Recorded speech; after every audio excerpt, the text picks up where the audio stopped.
तो नमस्ते प्रणाम रौरा सभी के। रौरा सब के बीच में हम तुलसी विवाह गीत लेके आयल बनी। रौरा सब के गीत कैसन लागल? यदि गीत अच्छा लगी तो लाइक कमेंट जरूर कर दे हम जा।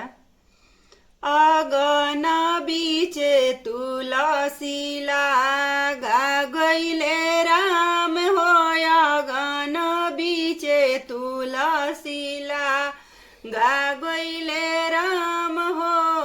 अपने तो जाई के वृंदावन में बसला राम, अपने तो जाई के वृंदावन में बसला राम।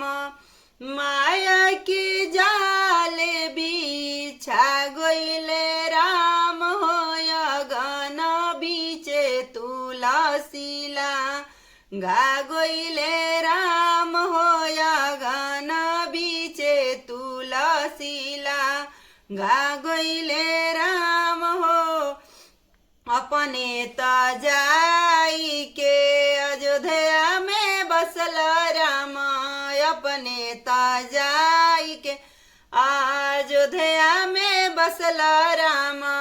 माया के जाले बिछा गईल राम हो, अगन बीचे तुलसी गा गईले राम हो, अगन बीचे तुलसी गा गईले राम हो।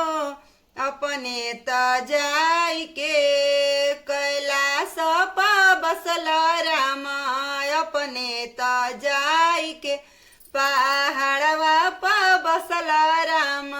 माया के जाले बिछा गईले राम हो, अगन बीचे तुलसी गा गईले राम हो, अगन बीचे तुलसी गा गईले राम हो। अपने तो जाई के मंदिरवा में बसल राम, अपने तो जाई के मंदिरवा में बसल राम। माया के जाले बिछा गईले राम हो, अगन बीचे तुलसी गा गईले राम हो, अगन बीचे तुलसी गा गईले राम हो।